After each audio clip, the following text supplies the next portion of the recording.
ஜெபம் பண்ணுவோம். பிதாவே, துதிக்கிறோம். நல்ல நாளுக்கு ஸ்தோத்திரம். காலங்களிலே பரிசுத்த ஆவியானவர் எங்கள் மத்தியிலே உடைய வார்த்தைகளை கொண்டு இடைப்பட்டு பேசும்படி நாம் ஜெபிக்கிறோம். பிரயோஜனமானதை, அவசியமானதை, இன்றைக்கு தேவையான ஆண்டவரே வார்த்தைகளை மன்னாவை கர்த்தர் எங்களுக்கு தந்தருளும்படியாய் நாங்கள் ஜெபப்படுகிறோம். நாமம் உயர்ந்திருக்கட்டும், அடியை மறைத்து வெளிப்படும். இயேசுவின் நாமத்தில் ஜெபிக்கிறோம் நல்ல பிதாவே, ஆமென். சொல்லுமா அல்லேலூயா. கர்த்தருக்கு மகிமை உண்டாவதாக. ஆண்டவராகிய இயேசு கிறிஸ்து பிறந்ததான பிறப்பின் நிகழ்ச்சியை இந்த நாளிலே நாம் கொண்டாடி கொண்டிருக்கிறோம். ஆண்டவர் இந்த உலகத்தில் பிறந்தது மிகுந்த ஆச்சரியமானது, அதிசயமானது. வித்தியாசமாய் இயேசு இந்த உலகத்தில் பிறந்ததை வேதத்தின் மூலமாக நாம் அறிந்து கொள்ள முடியும். கர்த்தருக்கு மகிமை உண்டாவதாக. நாம் வாசித்த மத்தேயு 1ஆம் அதிகாரம் 18 முதல் 25 வசனங்கள் இருக்கிற இந்த காரியம் சொல்லப்பட்டிருக்கிறது. அவள் பரிசுத்த ஆவியினாலே கர்ப்பவதி ஆனாள் என்று காணப்பட்டது. அல்லேலூயா. மனித பிரகாரமாய் அல்ல, மனித உறவின் மூலமாய் அல்ல, பரிசுத்த ஆவியானவர் அந்த மரியாளை கர்ப்பவதியாய் உருவாக்கினார் என்று பார்க்கிறோம். கர்த்தருக்கு ஸ்தோத்திரம். அவள் புருஷனாகிய யோசேப்பு அவன் நீதிமானாய் இருந்தான். மாத்திரமல்ல, அவளை அவமானப்படுத்த மனதில்லாமல் ரகசியமாய் மரியாளை தள்ளிவிட அவன் யோசனையாய் இருந்தான் என்று வேதம் அவனை குறித்து, யோசேப்பை குறித்து சொல்லப்பட்டிருக்கிறது.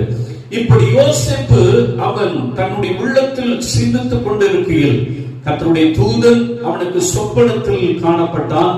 மாத்திரமல்ல, தாவீதின் குமாரனாகிய யோசேப்பே, ஒரு மனைவியாக மரியாளை சேர்த்துக் கொள்ள ஐயப்படாதே என்று சொன்னது மாத்திரமல்ல, அவளிடத்தில் உற்பத்தி ஆகியிருக்கிறது பரிசுத்த ஆவியினால் உண்டானது. அல்லேலூயா.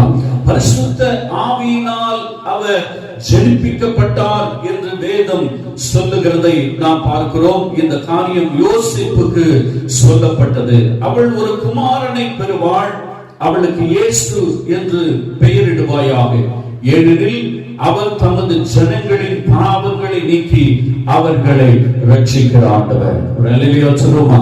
முதலாவது, ஆண்டவர் பிறந்ததான நோக்கம் என்னவென்றால் ஜனங்களை ரட்சிப்பதற்காக அவர் பிறந்தார். தீர்க்கதரிசி மூலமாய் கர்த்தராலே உரைக்கப்பட்டது நிறைவேறும்படி இதெல்லாம் நடந்தது. 23ஆம் வசனம் முக்கியமான ஒரு காரியம். 23ஆம் வசனம், இதோ ஒரு கன்னிகை கர்ப்பவதியாகி ஒரு குமாரனை பெறுவாள், அவருக்கு இம்மானுவேல் என்று பெயரிடுவார்கள் என்று சொன்னார். இம்மானுவேல் என்பதற்கு தேவன் நம்மோடு இருக்கிறார் என்று அர்த்தம். அல்லேலூயா. அல்லேலூயா சொல்லுவோமா. இம்மானுவேலனாகிய தேவன் இன்றைக்கு பிறந்திருக்கிறார். இம்மானுவேல் என்றால் தேவன் நம்மோடு இருக்கிறார் என்று அர்த்தம். அல்லேலூயா. இன்றைக்கும் கர்த்தர் நம்மோடு கூட இருக்கிறார். 2000 ஆண்டுகளுக்கு முன்பதாக இயேசு இந்த உலகத்தில் பிறந்தார். 33.5 ஆண்டுகள் வாழ்ந்தார். அவர் மரித்தார், பரலோக ராஜ்யத்திற்கு போனார் என்பது மாத்திரமல்ல, இயேசு இன்றைக்கும் நம்மோடு இருக்கிறார். அல்லேலூயா. இம்மானுவேலனாகிய கர்த்தர் இன்றைக்கும் நம்மோடு கூட இருக்கிறார் என்று பார்க்கிறோம். அந்த தேவன் நம்மோடு சதா காலமும் இருக்கிறவர். ஆண்டவர் வாக்கு கொடுத்தார், உலகத்தின் கடைசி பரியந்தம் நான் உங்களோட கூட இருப்பேன் என்று கர்த்தர் நமக்கு வாக்கு கொடுத்திருக்கிறார். அல்லேலூயா. உலகத்தின் கடைசி பரியந்தம் நம்மோடு இருக்கிற ஆண்டவர் இந்த நாளிலே நம்மோடு இருக்கிறார் என்கிற அசாத்தியமான விசுவாசத்தை கர்த்தர் நமக்கு கொடுப்பாராக. அல்லேலூயா. கர்த்தருக்கு மகிமை உண்டாகட்டும். ஒரு 4 காரியத்தை மாத்திரம் உங்களுக்கு நான் சுருக்கமாய் சொல்லி நான் முடிக்க ஆசைப்படுகிறேன். கர்த்தருக்கு மகிமை உண்டாவதாக. இம்மானுவேல் என்றால் தேவன் நம்மோடு இருக்கிறார் என்ற அர்த்தம். அப்படி நம்மோடு இருக்கிற இம்மானுவேலனாகிய கிறிஸ்து, இம்மானுவேலனாகிய ஆண்டவர் நமக்கு எதையெல்லாம் செய்வார்? நம்மோடு இருக்கிற கர்த்தர் நமக்கு எதை செய்வார்? முதலாவது, நம்மோடு இருக்கிற ஆண்டவர் நம்முடைய பாவத்தை மன்னித்து நம்மை ரட்சிப்பார். கரங்களை வைத்து அவர்கள் அல்லேலூயா சொல்லுமா. அல்லேலூயா. நம்மோடு இருக்கிற ஆண்டவர் நம்முடைய பாவங்களை மன்னித்து நம்மை ரட்சிப்பதற்கு அவர் நல்ல தெய்வமாக இருக்கிறார். இந்த மத்தேயு 1ஆம் அதிகாரம் 21ஆம் வசனத்திலே வாசிக்கிறோம். வாசிங்க இந்த 21ஆம் வசனம். அவள் ஒரு குமாரனை பெறுவாள், அவருக்கு இயேசு என்று பெயரிடுவாயாக. ஏனெனில் அவர் தமது ஜனங்களின் பாவங்களை நீக்கி அவர்களை ரட்சிப்பார். அல்லேலூயா. நம்மோடு இருக்கிற ஆண்டவர், நம்மோடு இருக்கிற இம்மானுவேலர் செய்கிற முதல் காரியம் நம்முடைய பாவங்களை கர்த்தர் மன்னிக்கிறவராய் இருக்கிறார். அல்லேலூயா. ஒருவேளை நீங்கள் ரட்சிக்கப்படாமல் இருக்கலாம். ஆண்டவர் உங்கள் பாவங்களை மாற்றி உங்களை ரட்சிக்கப்பட ஆண்டவர் வைப்பதற்கு அவர் நல்ல தெய்வமாக இருக்கிறார். ஒருவேளை நீங்கள் ரட்சிக்கப்பட்டு பின்மாறி போயிருக்கலாம். அப்படிப்பட்டவர்களை இன்றைக்கு புதுப்பிக்கவும் அவர் நல்லவராக இருக்கிறார். ரட்சிக்கப்பட்ட நம்மை அனுதினமும் ஆண்டவர் பரிசுத்தம் பண்ணி ஒவ்வொரு நாளும் நம்மை ரட்சிப்புக்குள்ளாய் கர்த்தர் வழிநடத்த, நம்முடைய பாவங்களை மன்னித்து நம்மை பரிசுத்தவான்களாய் நிலைநிறுத்துவதற்கு இயேசு இன்றைக்கும் நம்மோடு கூட இருக்கிறார். இன்றைக்கும் நம்மோடு கூட இருக்கிற ஆண்டவர் நம்மை ரட்சித்தது மாத்திரமல்ல, நம்முடைய பாவங்களை மன்னித்தது மாத்திரமல்ல, நம்மை ஆசீர்வதித்து வழி நடத்துகிற தெய்வமாக இருக்கிறார். கர்த்தருக்கு மகிமை உண்டாவதாக. இம்மானுவேலனாகிய கர்த்தர் நம்மோடு இருக்கிற ஆண்டவர், அவர் செய்கிற முதல் காரியம் நம்முடைய பாவங்களை அவர் மன்னிக்கிறார். அல்லேலூயா. இரண்டாவதாக ஆண்டவர் பாவங்களை மன்னிக்கிறவர் மாத்திரமல்ல, இம்மானுவேலனாகிய தெய்வம் நம்மோடு இருக்கிற கர்த்தர் இரண்டாவது செய்கிற காரியம் ஒவ்வொரு நாளும் உங்களுக்கு அற்புதம் செய்வார். அற்புதம் செய்கிறவர், அதிசயம் செய்கிறவர். ஏனென்றால் அவருடைய பிறப்பு அதிசயம். அவர் அற்புதமானவர், அவர் அதிசயமானவர், அவர் ஆலோசனை கர்த்தர், அவர் நித்திய பிதா, அவர் சமாதான பிரபு என்று வேதம் நமக்கு சொல்லுகிறது. அப்படிப்பட்ட அதிசயத்தை உடைய ஆண்டவரை, அற்புதம் செய்கிற தெய்வத்தை நீங்களும் நானும் ஆராதித்துக் கொண்டிருக்கிறோம். அல்லேலூயா. நம்மோடு இருக்கிற கர்த்தர் இரண்டாவது நமக்கு செய்கிற காரியம் ஒவ்வொரு நாளும் அற்புதங்களை செய்வாராக. அல்லேலூயா. அற்புதத்தை எதிர்பார்த்து காத்திருக்கிற உங்களுடைய வாழ்க்கையில கர்த்தர் ஒவ்வொரு நாளும் இன்றைக்கு அற்புதங்களை செய்வாராக. கர்த்தருக்கு ஸ்தோத்திரம் உண்டாகட்டும். மூன்றாவதாக நம்மோடு இருக்கிற கர்த்தர் நமக்கு செய்கிற மூன்றாவது காரியம், கர்த்தர் ஒவ்வொரு நாளும் நம்மை சந்தோஷப்படுத்துவார். அல்லேலூயா. நம்மை மகிழ்ச்சி படுத்துவார். இதோ எல்லா ஜனத்துக்கும் உண்டாயிருக்கிற நற்செய்தி உங்களுக்கு அறிவிக்க வந்தேன் என்று தூதன் அன்றைக்கு வாக்கு கொடுத்தார். அல்லேலூயா.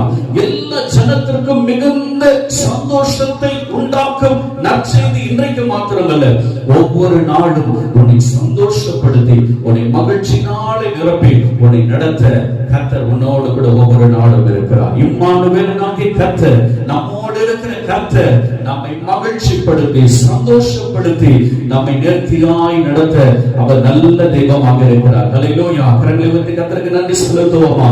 ஆண்டவருடைய நாமத்திற்கு மகிமை உண்டாவதாக. நம்மோடு இருக்கிற இம்மானுவேலர் செய்கிற நான்காவது காரியம், கர்த்தர் நம்மோடு இருக்கிறவர் மாத்திரமல்ல, நான்காவதாக கர்த்தர் கைவிடாமல் உன்னை நடத்துவார். ஒரு அல்லேலூயா சொல்லுமா? எல்லா மனுஷனும் உன்னை கைவிட்டுருவான், எல்லா மனுஷனும் உன்னை மறந்து போயிடுவான். எல்லா மனுஷனும் சரித்திரத்துல பாத்தீங்கன்னா பெரிய ஜாம்பவான்கள், பெரிய ராஜாக்கள், அவர்கள் எல்லாம் மறக்கடிக்கப்பட்டு போனார்கள். மறைந்த போது மறந்து போனது இந்த உலகம். ஆனால் கர்த்தர் உன்னை கைவிடாமல் நடத்துவதற்கு அவர் நல்லவராக இருக்கிறார். அல்லேலூயா. உன்னை கைவிட மாட்டார். தன் கரத்தை பிடித்து ஒவ்வொரு நாளும் உன்னை காத்து நடத்துவதற்கு உன்னோடு கூட கர்த்தர் இருக்கிறார். அல்லேலூயா. உன்னோடு இருந்து உன்னை நடத்துவார். சோர்ந்து போகாதே, பலவீனப்பட்டு போகாதே. உன்னோடு இருக்கிற இம்மானுவேலர் உன்னை கைவிடாமல் உன்னை நடத்துவாராக. அல்லேலூயா. உன்னை கைவிடாமல் நடத்த ஒரு தகப்பன் உண்டு. உன்னை கைவிடாமல் தன் தோளிலே சுமந்து கொண்டு போற தாயை போல உன்னை அரவணைத்து நடத்த ஒரு தகப்பன் உனக்கு இருக்கிறார். அல்லேலூயா. அவர் கைவிட மாட்டார். ஒரு நாள் உன்னை கைவிட மாட்டார். அவர் மறந்து போக மாட்டார். மறந்து போக அவர் மனிதன் அல்ல. அன்பு கர்த்தருடைய பிள்ளைகளை கைவிடாமல் உன்னை நடத்துவார். கர்த்தருக்கு ஸ்தோத்திரம் உண்டாவதாக. இம்மானுவேலனாகிய கர்த்தர் நம்மோடு கூட இருக்கிறவர். கர்த்தருக்கு ஸ்தோத்திரம்.